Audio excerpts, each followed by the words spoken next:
Eu servi 21 anos nas Forças Armadas. Servi 4 anos na Aeronáutica. Servi 16 anos como SEAL da Marinha. E eu trabalhei no Exército por cerca de 1 ano, então 21 anos no total. Eu sou a única pessoa na história das Forças Armadas que esteve nas operações especiais das Forças Aéreas. Eu passei pela Escola de Guardas do Exército, fui condecorado lá.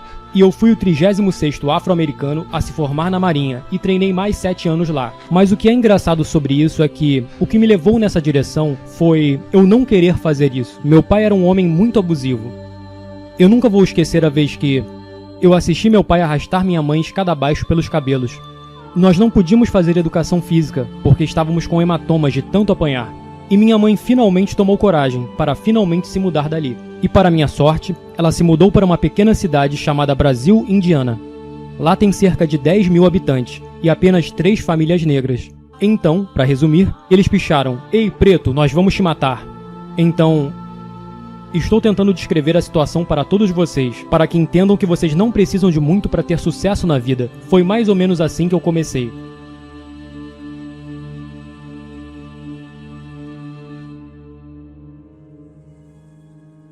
Bem, eu não era muito talentoso. Eu me formei como o segundo pior aluno da minha classe. Eu não fui muito à escola porque eu era, constantemente espancado, sofria bullying constantemente, então me tornei muito inseguro. E o único talento, sim, eu chamo de talento, é um grande dom que eu tenho. Eu tenho sempre ouvido essa voz na minha cabeça. E a voz vem de Deus. Eu era uma pessoa muito insegura. Culpava todos por não chegar a lugar algum. Eu culpava as pessoas que me chamavam de preto, culpava meu pai por me bater, culpava minha mãe por não ter estado lá. Na vida, as pessoas têm suas próprias dores, feridas e dificuldades às quais estão passando. E como uma criança jovem, você não entende isso e culpa todos pelo que você está passando. Mas a única coisa que eu digo é que eu nunca culpei Deus. E eu não sei porquê de não ter culpado Deus. Então sempre dei todo o crédito a simplesmente não botar, a culpa em Deus. Sempre assumir quem eu sou. E foi quando eu comecei a me culpar, por culpar todo mundo, que eu comecei a ter sucesso na vida. Eu não tinha mentores, não tinha nada, mas eu sempre tive Deus. Aos 16 anos, eu comecei a raspar a cabeça. E eu poderia mentir para todos vocês agora mesmo, e dizer mentiras sobre quem eu era e quem eu não era. Mas aquela imagem no espelho nunca mente para você. E eu sabia que o único jeito de consertar quem eu era seria passando de alguma forma pela fornalha da vida. E o militarismo se tornou essa fornalha. Eu tinha muito medo de pular de aviões. Eu tinha muito medo de atirar com armas. Eu tinha muito medo da minha própria sombra, de certa forma, e eu queria deixar isso para trás. E eu superei isso procurando pelas coisas mais difíceis que um homem poderia vivenciar. De novo, eu nunca culpei Deus, mas Deus definitivamente me colocou à prova algumas vezes. Então, eu estava nas Forças Aéreas e estava tentando entrar nas operações especiais. E já estava quase conseguindo, Eu estava terminando o treinamento, e eles descobriram que eu tinha célula falciforme. Essa doença me desqualificou de entrar nas operações especiais aeronáuticas. Então eu lutei com a Secretaria de Defesa. Eles travaram meu treinamento e mandaram começar do zero. Eu disse, de jeito nenhum. Eu tinha medo da água e eles queriam que eu voltasse para a água de novo. Então eu ganhei todo esse peso por causa da depressão. Eu pesava, na verdade, 136 quilos, e nessa foto eu tinha por volta de 122 quilos. Um ano depois eu estava em casa, e eu vi esse show no Discovery Channel, dos marinheiros passando pela Hell Week, e eu falei sobre isso enquanto me olhava no espelho. Eu falei, quer saber? Estou cansado de ter medo. Mais uma vez, estou indo direto de volta ao que eu era antes na escola. Eu estava indo de volta para o que todos diziam que eu era. E eu não queria mais ser aquela pessoa. Então eu decidi ir até um posto de recrutamento e disse, eu quero ser um Navy SEAL, com essa aparência. Resumindo, o recrutador disse que eu deveria perder 48 quilos em 60 dias, porque eu estava quase velho demais para ser um SEAL da Marinha. Eu perdi peso e eu passei por 3 Hell Weeks e me tornei um SEAL da Marinha. Eu sou a única pessoa em 70 anos de treinamento da Marinha que passou por 3 Hell Weeks. Passei por 3 Hell Weeks no mesmo ano. E alguns de vocês podem não saber o que é a Hell Week. A Hell Week é o treinamento mais difícil que o militarismo tem a oferecer. São 130 horas de treinamento contínuo. Nessas 130 horas, você talvez tenha 2 horas para dormir. E a ideia desse treinamento é literalmente destruir o homem. E uma vez que esse homem está destruído, o treinamento começa. Então, eu tive sorte suficiente para estar lá no ano em que isso aconteceu uma vez em 70 anos. Eu estava lá nesse ano, louvado seja Deus.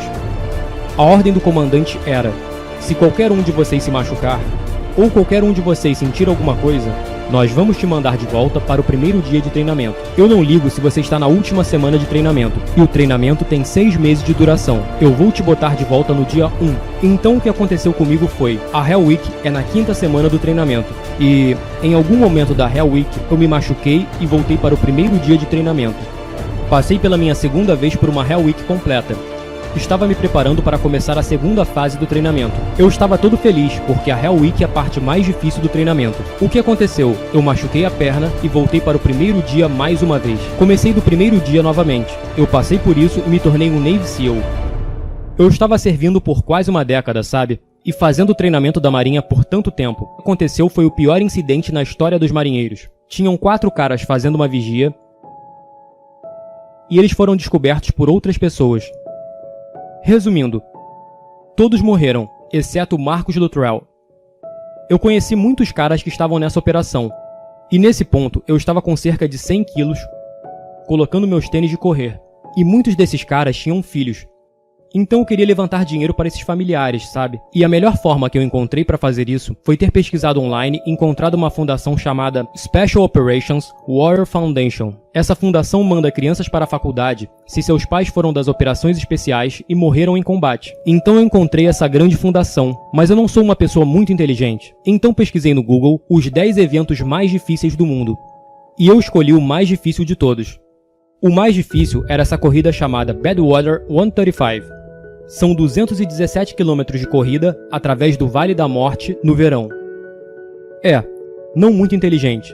Então, 217 km, 55 graus Celsius, eu chamei o diretor da corrida. Mas eu pensei não ser humanamente possível uma pessoa correr 217 km de uma só vez.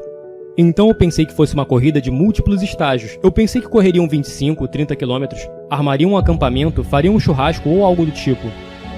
E daí voltariam a correr de novo na manhã seguinte. Então eu liguei pro diretor e ele falou: "Ei, você já correu mais de 200 km?" E eu respondi: "Durante um ano inteiro?"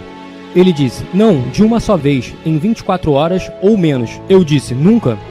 E ele retrucou: "Bem, para qualificar-se ao Badwater 135, você precisa correr 200 km em 24 horas ou menos." Então eu pensei, eu nunca corri mais que 32 km na minha vida, e não coloco um tênis de corrida há mais de um ano. Eu havia ligado para ele numa quarta-feira, e no próximo sábado, ou naquele sábado, seria a corrida de 160 km, chamada San Diego in One Day. Você corre em volta de uma pista de 1,6 km por 24 horas, e meu objetivo era completar 160 km. Então, eu não vou entrar em grandes detalhes sobre o acontecido, mas a participação de um homem obeso que não costuma correr nunca, você pode imaginar o que aconteceu. Eu acabei correndo 162 km em 19 horas. Eu completei a corrida, chamei Chris Kausman.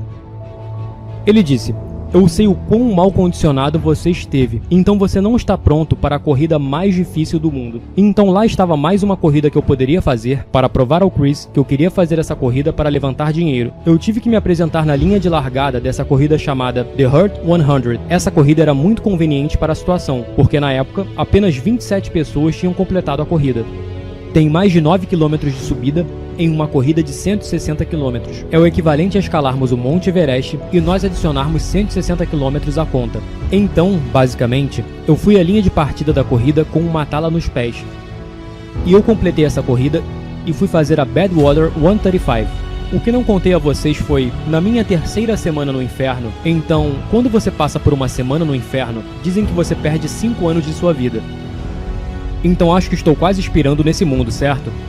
Mas, basicamente, quando estava passando pela 3ª semana no inferno, eu não tive muito tempo para curar meu corpo. Então os oficiais, o pessoal no comando disse: "Ei, David, você sabe que esse é seu último ano para tentar passar?" E simplesmente minhas pernas estavam quebradas por fazer o treinamento da Marinha pela 3ª vez. E eu descobri que precisava literalmente usar fitas de compressão. Fitas de compressão são fitas que atletas usam para prevenir os tornozelos de saírem do lugar. Eu usei as fitas dos meus pés até minhas panturrilhas. Isso fez com que meu pé não dobrasse. Então eu meio que corri flexionando o quadril. E a primeira hora de corrida era muito dolorosa. Mas então meus pés ficavam dormentes e eu conseguia fazer todo o treino desse modo. Foi assim que eu passei pelo treinamento da Marinha. Eu estive em todos os treinamentos de operações especiais, Delta Force, Rangers, Air Force Special Operations e Navy SEALs. Independentemente o quanto uma situação estiver difícil, vou querer ir até o fim para ver quem é David Goggins. E muitas pessoas desistem, porque é realmente um saco. É tão difícil e extenuante que o faz literalmente questionar quem você é como ser humano. Então o que descobri sobre as pessoas foi: o que as fazem desistir é pensar demais na situação futura. Então, no treinamento da Marinha, a temperatura da água é parecida com a do Oceano Pacífico. É congelante. Você fica de pé o dia inteiro, a noite inteira por 70 e poucas horas, talvez mais de 80. Sua mente se pergunta: por que raios eu estou fazendo isso? As pessoas que terminam o treinamento são as pessoas que apenas falam em suas mentes. Roger that. Então se o instrutor me dissesse: ei David, pule na água, rasteje, faça 1000 flexões, eu não pensava porque parecia muito idiota, sabe? Você pensa sobre a ordem e diz: eu não vou fazer isso, eu vou pra casa, tomar um banho quente, beber café, comer um donut, vai ser mais confortável. Então, quando você pensa demais, você se torna muito fraco. E pensar é bom, mas às vezes pensar é ruim. Então eu inventei esse slogan: Roger that mentality. Roger that mentality é a mentalidade que quando alguém te manda fazer algo, você simplesmente faz. Você não pensa sobre nada, diz entendido e não pensa demais. E antes que perceba, aquela tarefa está cumprida e você pode seguir com sua vida sem ter pensado demais. Você se torna bem-sucedido. Essa voz na minha cabeça continuava me assombrando sobre o que fazer. E se eu fizesse errado, a voz continuava lá. Eu pensava: pelo amor de Deus, me deixe em paz. Estou tão cansado de pegar o caminho difícil. E esse caminho difícil, na verdade, era Deus, meio que me guiando através de toda a minha vida. E eu percebi que todos me perguntam como eu consegui chegar onde estou hoje sem ter um mentor, sem ter todas essas grandes coisas que as pessoas acham que precisam para ter. Sabe, as pessoas acham que você precisa ter os melhores pais e dinheiro e a melhor educação e um grande talento de atletismo e muitas outras coisas. E eu percebi, sabe, que eu sou tão grato por eu não ter deixado essa voz. Porque a voz me guiou para onde estou hoje. E por mais doloroso que tenha sido seguir essa voz e sempre dizer às pessoas os erros que cometia, eu me desculpava e tomava para mim a responsabilidade. Foi essa voz, especificamente, que me guiou até aqui. E essa voz era de Deus. Então, eu dou todo o crédito a Deus. Mais uma coisa, lembrem-se, tudo o que vocês precisam é tomar fôlego. Eu conversei com pessoas que foram explodidas, pessoas que não tinham as pernas, e todos querem saber, sabe, encontre o seu 100%. Não é o meu 100%, é o seu 100%. Seja quem você for, encontre seu 100%. Tudo o que você precisa para ser grande é tomar fôlego. Você não precisa de muito talento, você não precisa de qualquer outra coisa.